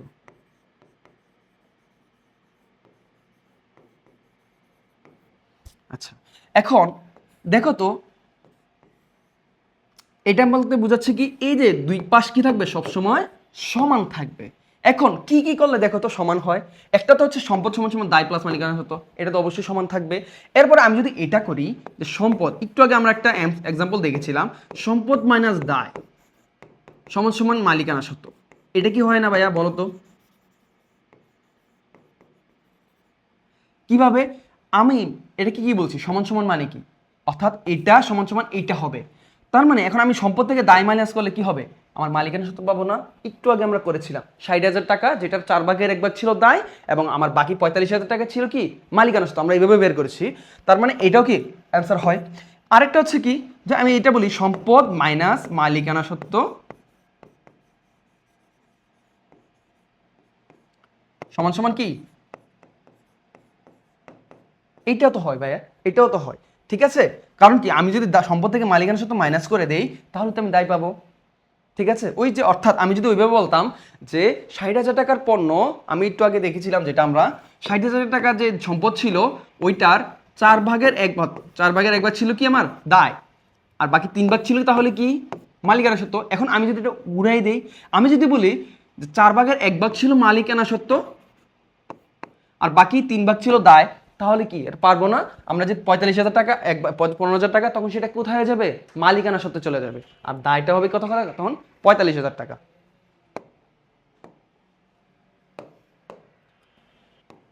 তাহলে আমরা এখানে অ্যান্সারটা দেখি, আমরা অপশনগুলো দেখি। অপশনে প্রথম বলছে সম্পদ সমান সমান দায় প্লাস মালিকানা সত্ত্ব, তাহলে এটা অ্যান্সার ঠিক আছে। সম্পদ মাইনাস মালিকানা সত্ত্ব ইজ ইকুয়াল টু দায়, এটাও ঠিক আছে। সম্পদ প্লাস মালিকানা সত্ত্ব সমান সমান দায়, এটা কিন্তু ঠিক নাই, এটা প্লাস বলছে, তার মানে এটা বেশি হয়ে যাবে এক পাশে, এটা কিন্তু ঠিক নাই। তাহলে আমার অ্যান্সারটা কি হবে ভাইয়া? অ্যান্সার হবে 1 এবং 2, অ্যান্সার হবে ক।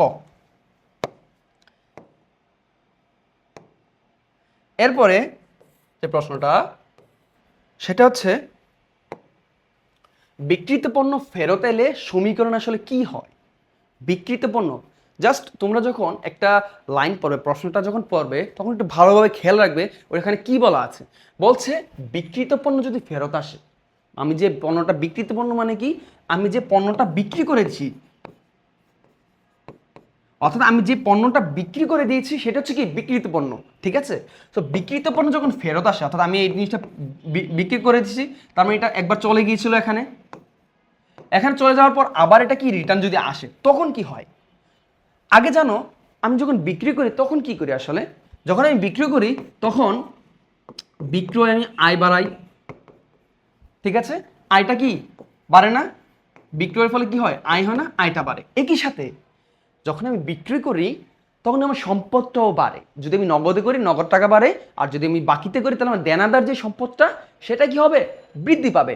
তার মানে আরেকবার কি করেছিলাম? সম্পদটাও বৃদ্ধি করেছি, এবং আয় বৃদ্ধি মানে কি? মালিকানা সত্ত্ব আমার ওই যেটা ওইটাও কি হয়েছিল? বৃদ্ধি হয়েছিল। এবার দেখো তো যদি ফেরত আসে তাহলে কি হবে? ধরো জাস্ট একটা এক্সাম্পল হিসাবে, ধরো তুমি বিক্রি করেছিলে 20,000 টাকার পণ্য, এখন এখান থেকে 2,000 টাকার পণ্য তোমার ফেরত আসলো, তাহলে কি হবে? এখন তুমি তো বিক্রি করেছিলে যখন, তখন 20,000 টাকা এখানেও আয়ে বাড়িয়ে দিয়েছিলে এবং সম্পদেও কি করেছিলে? 20,000 টাকা বাড়িয়ে দিয়েছিলে।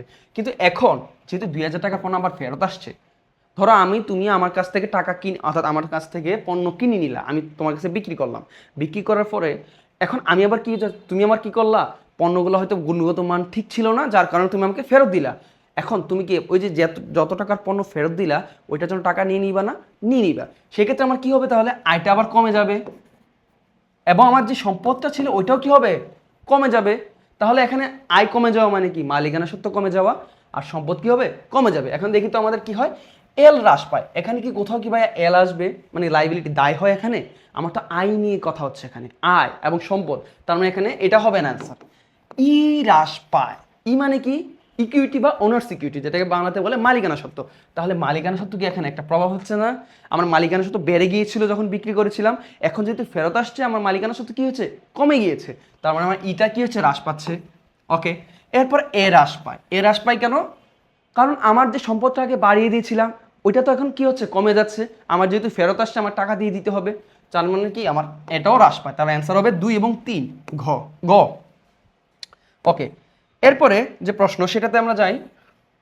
এখানে বলছে একটি লেনদেন অন্য একটি লেনদেন হতে আলাদা, এর কারণটা আসলে কি? কেন আলাদা কখন হয়? যখন দুইটা দুই রকম হবে, ঠিক আছে। দুইটা কি হবে? দুই রকম, অর্থাৎ দুইটার ঘটনাটা ভিন্ন হবে কিছুটা। সেটা হচ্ছে কি তখন কি আমরা আলাদা করতে পারবো, ঠিক আছে। এখন ধরো এখানে বলছে কি একটি আলাদা কেন? বলছে অর্থের অঙ্কে পরিমাপযোগ্যতা। আচ্ছা, অর্থের অঙ্কে পরিমাপযোগ্যতা একটা লেনদেন হবে, অর্থাৎ একটা বৈশিষ্ট্য। তার মানে অবশ্যই একটা লেনদেন হতে হলে কি হতে হবে?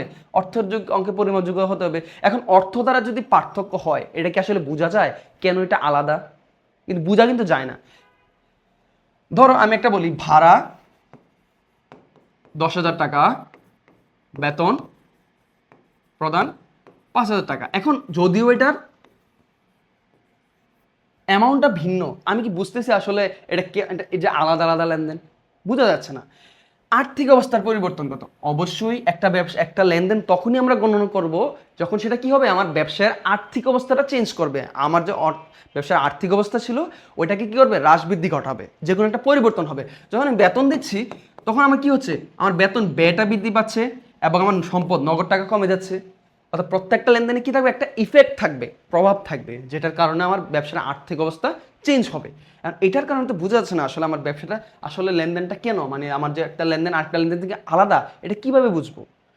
একটা হচ্ছে কি দ্বৈত সত্তা। দ্বৈত সত্তা মানে কি? দুইটা সত্তা। দ্বৈত মানে দুই, দ্বৈত মানে কি? দুই। সত্তা মানে কি? সত্তা মানে একটা এন্টিটি বা একটা দুইটা একটা, আমরা যদি বলি একটা সত্তা মানে হচ্ছে একটা এরকম জিনিস যেটাকে তুমি ডিফাইন করতে পারবে, ঠিক আছে। অর্থাৎ মানুষ বা পক্ষ, সত্তা মানে দুইটা পক্ষ, পক্ষ আসলে দ্বৈত মানে দুইটা, সত্তা মানে পক্ষ থাকবে এরকম, ঠিক আছে। তো দ্বৈত সত্তা দুইটা পক্ষ থাকবে, দুইটা পক্ষ থাকবে। প্রত্যেকটা লেনদেনে কি থাকে? দুইটা পক্ষ থাকে। প্রত্যেকটা লেনদেনের ক্যারেক্টারিস্টিক কি? দুইটা পক্ষ থাকবে।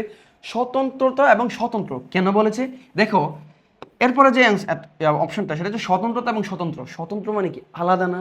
বলছে একটি লেনদেন থেকে অর্থনৈতিক লেনদেন কি হতে আলাদা, মানে একটা থেকে আরেকটা আলাদা। কিভাবে? আমরা একটা এক্সাম্পল দেখি। ধরো তুমি বাকিতে পণ্য ক্রয় করেছিলে, পণ্য ক্রয় করেছো। আচ্ছা, এখন ক্রয় যখন করলা বাকিতে, তখন কি তুমি একটা, এটা কি একটা লেনদেন না? 10,000 টাকার পণ্য। কিভাবে এটা লেনদেন হয়? কারণ আমি যে 10,000 টাকার পণ্য বাকিতে ক্রয় করেছি, টাকা হয়তো দেইনি, কিন্তু আমার 10,000 টাকার পণ্য কিন্তু চলে আসছে এবং একটা দায় সৃষ্টি হয়েছে যে আমার থেকে টাকাটা পাবে, তাকে দিতে হবে। তার মানে এখানে একটা পাওনাদার হচ্ছে। বাট যখন যখন আমি টাকাটা পরিশোধ করব, তখন আরেকটা লেনদেন হবে না, ঠিক আছে? তখন কিন্তু আরেকটা লেনদেন হচ্ছে। তার প্রত্যেকটা লেনদেন একটা লেনদেন থেকে হচ্ছে আলাদা আলাদা, ঠিক আছে? কি বলছি? প্রত্যেকটা লেনদেন একটা থেকে কি হবে? আলাদা, স্বতন্ত্র। দেখো ঘটনা কিন্তু একটা ঘটনাই ছিল। যদি বলি আমার এখানে পণ্য ক্রয় করেছিলাম প্রথমেই বাকিতে, এরপর হচ্ছে কি আমি এটা পরিশোধ করেছি, কিন্তু আমাকে দেখতে হবে দুইটা কি আলাদা আলাদা লেনদেন। কারণ একটা লেনদেন, প্রত্যেকটা লেনদেন কি হবে? স্বয়ংসম্পূর্ণ হবে। যখন আমি বাকিতে ক্রয় করেছিলাম তখন দুইটা পক্ষ ছিল, একটা ছিল পাওনাদার যা থেকে কিনেছি, আরেকটা কি ক্রয়, অর্থাৎ আমি ছিলাম একটা পক্ষ, আমি ক্রয় করেছি, ক্রয় একটা পক্ষ, এবং এটা ছিল পাওনাদার বা দায় একটা পক্ষ ছিল। এক্ষেত্রে আমি যখন এই টাকাটা আবার পরিশোধ করব, তখন আবার কি সেম দুইটা পক্ষ, আবার একটা নতুন নতুন লেনদেন, আরেকটা কি নতুন লেনদেন। সেজন্য আমার এই প্রশ্নের অ্যান্সারটা হচ্ছে কি স্বতন্ত্রতা বা স্বতন্ত্র। প্রত্যেকটা লেনদেন, একটা লেনদেন আরেকটা লেনদেন কি আলাদা। কনটেক্সট বা এটার যে পটভূমি যদি একও হয়, বাট এটা যখন ভিন্নত সময়ের ভিন্নতার কারণে দুইটা আলাদা লেনদেন হয়ে যায়। ঠিক আছে? কি বলছি? এটা হচ্ছে কেন স্বতন্ত্র বা স্বতন্ত্র, একটা একটা লেনদেনের বৈশিষ্ট্য, এই বৈশিষ্ট্যটার কারণে।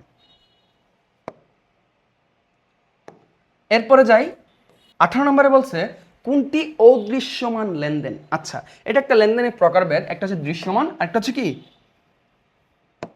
একটা দৃশ্যমান আর একটা হচ্ছে কি অদৃশ্যমান। তো দৃশ্যমান কোনটা?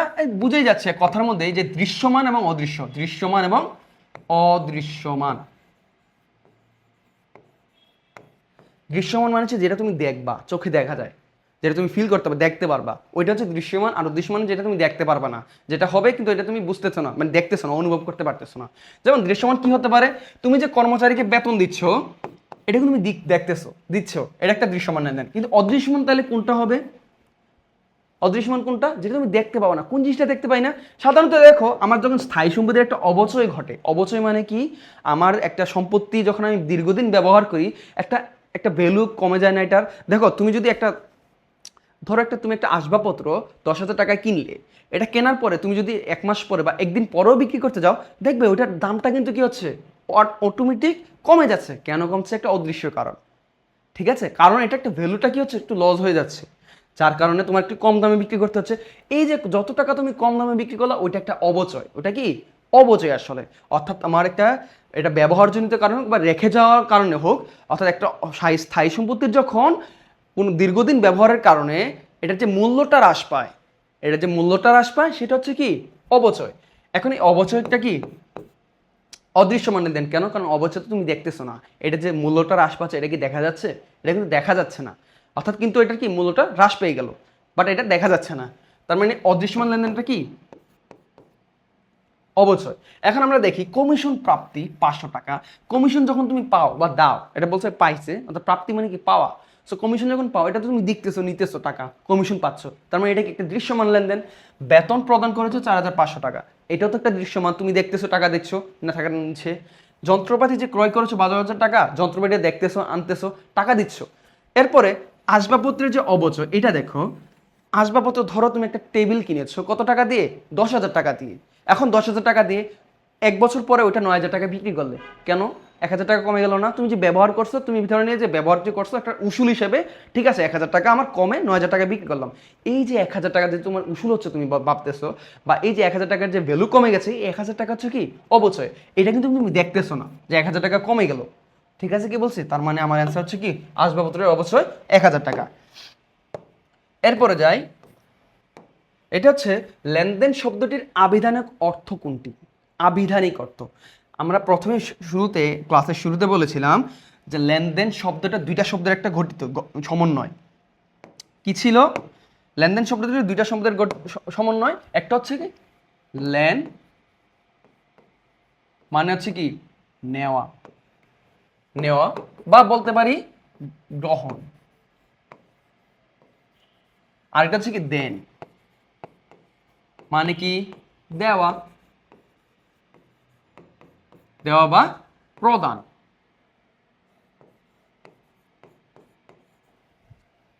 এটা হচ্ছে কি লেনদেনের শব্দটি আবিধানিক অর্থ। তাহলে দেখো ইজি, মানে কোনটা তাহলে হবে? একটা প্রতিদান, এটা তো হবে না। মূল্যের আদান প্রদান, এটাও না। ভাববে না। আনসার হচ্ছে কি এখানে গ্রহণ ও প্রদান, অর্থাৎ লেন মানে হচ্ছে কি নেওয়া বা গ্রহণ, দেন মানে দেওয়া বা প্রদান। ওকে, এরপরে লাস্ট আজকের ক্লাসের সর্বশেষ যে এমসিকিউ সেটা হচ্ছে এটা, হিসাব রক্ষণের মূল ভিত্তি কোনটি? হিসাব রক্ষণের মূল ভিত্তি, এটাও শুরুতে বলেছিলাম যে আমাদের হিসাব সংরক্ষণ বা হিসাব বিজ্ঞানের যে হিসাব সংরক্ষণের যে মূল ভিত্তি সেটা হচ্ছে কি লেনদেন। কেন ভাইয়া? দেখো, ভিত্তি মানে কি? যেটার উপর বেস করে মূলত কি হয়, একটা কোনো কিছু দাঁড়ায়, কোনো কিছু হয়, ঘটে। এখন হিসাব বিজ্ঞান শুরুটাই হয় মূলত লেনদেন শনাক্তকরণের মাধ্যমে, যেটা আমরা পরবর্তী যে চ্যাপ্টার দুতরফা দাখিলা পদ্ধতি ওইখানে দেখব যে আমাদের একটা হিসাব চক্র আছে যেটার শুরুটাই হয় কি লেনদেনটা শনাক্তকরণের মাধ্যমে। আসলে লেনদেন কি না, কারণ আমার হিসাব বিজ্ঞানের যে কাঁচামাল, একটা কাঁচামাল জিনিসটা কি, আমার কোনো কিছু যখন আমি তৈরি করতে চাই, ওই তৈরি করার জন্য যে জিনিসটা লাগে, ঠিক আছে, তৈরি করার জন্য যে জিনিসটা লাগে সেটা হচ্ছে কি ওটা কাঁচামাল। ধরো ধরো তুমি কাপড় তৈরি করবে, একটা শার্ট তৈরি করবে, সেটার জন্য কি দরকার? কাঁচামাল, সুতা দরকার। সুতার থেকেই তো কি শার্টটা আস্তে আস্তে বিভিন্ন প্রক্রিয়ার মাধ্যমে এটা তৈরি হবে। তার মানে একটা জিনিস তৈরি করতে যে জিনিসটা দরকার ওইটা হচ্ছে কি এটা কাঁচামাল। এখন হিসাব বিজ্ঞানে যে বৈজ্ঞানিক উপায়ে আমরা হিসাব সংরক্ষণ করি, হিসাব করি, ওইটার জন্য তো কাঁচামাল দরকার। এই কাঁচামালটা হচ্ছে কি লেনদেন। তার মানে এই যে লেনদেনটার উপর বেস করেই মূলত আমার হিসাব বিজ্ঞানটা হয়। হিসাব বিজ্ঞানের শুরুতে আমি লেনদেনটা কি করি, শনাক্ত করি, দেখি যে এটা আমার লেনদেন কি লেনদেন না। যখন আমি বুঝতে পারি যে এটা লেনদেন, এরপরে পরবর্তী যে ধাপগুলো থাকে, জাবেদাকরণ, খতিয়াকরণ, তারপর এরপরে যে আর্থিক অবস্থার বিবরণী প্রস্তুতকরণ, ওই জিনিসগুলো হয়। ঠিক আছে, যেহেতু আমি এটাকে বেস করে সব কিছু করছি, আমার যখন লেনদেনটা যখন আমি আইডেন্টিফাই করতে পারবো, লেনদেনটা যখন শনাক্ত করব, লেনদেনটা যখন লিপিবদ্ধ করব, এরপরে আস্তে আস্তে বাকি যে ধাপগুলো সম্পূর্ণ হয়। তার মানে শুরুটা কি ছিল ভাইয়া? শুরুটাই মূলত কি লেনদেন ছিল। তার মানে আমার হিসাব সংকলনের যে মূল ভিত্তি সেটা হচ্ছে কি লেনদেন। তো আজকের ক্লাসটা মূলত আমরা এই 20টি এমসিকিউ আমরা দেখেছি। আশা করছি তোমরা বুঝতে পেরেছো ভালোভাবে। যদি কোনো সমস্যা থাকে অবশ্যই তোমরা কমেন্টে জানাবে, এবং আমাদের যে পেইড পেজ সেটাতে কিন্তু ভর্তি নেওয়া হচ্ছে। সো এটার জন্য তোমরা এটা থেকে যোগাযোগ করবে, যাতে হচ্ছে তোমরা তোমাদের যে একটা সিট তোমরা কনফার্ম করতে পারো আমাদের বেচে। এবং আমরা কিন্তু জাস্ট এটা একটা তোমাদের একটা সাজেশনস বা হচ্ছে জাস্ট বেসিক ক্লিয়ারেন্সের জন্য মূলত প্রশ্ন সলভটা দিয়েছি। ইনশাল্লাহ পরবর্তীতে আমরা কি করব, আমাদের যে প্রত্যেকটা চ্যাপ্টার ওয়াইজ বেসিক থেকে একদম উচ্চ পর্যন্ত আমরা ক্লিয়ার করব ইনশাল্লাহ। আমরা চেষ্টা করেছি যে 20টা যে সবচেয়ে গুরুত্বপূর্ণ এমসিকিউ যেগুলো বারবার বোর্ডে আসে, বোর্ড পরীক্ষাগুলোতে আসে, চেষ্টা করি সেগুলো তোমাদেরকে ক্লিয়ার করে দেওয়ার জন্য। আশা করি তোমরা বুঝতে পারছো। ঠিক আছে, পরবর্তী ক্লাসে তোমাদের সাথে দেখা হবে। দোয়া রাখবে। আসসালামু আলাইকুম।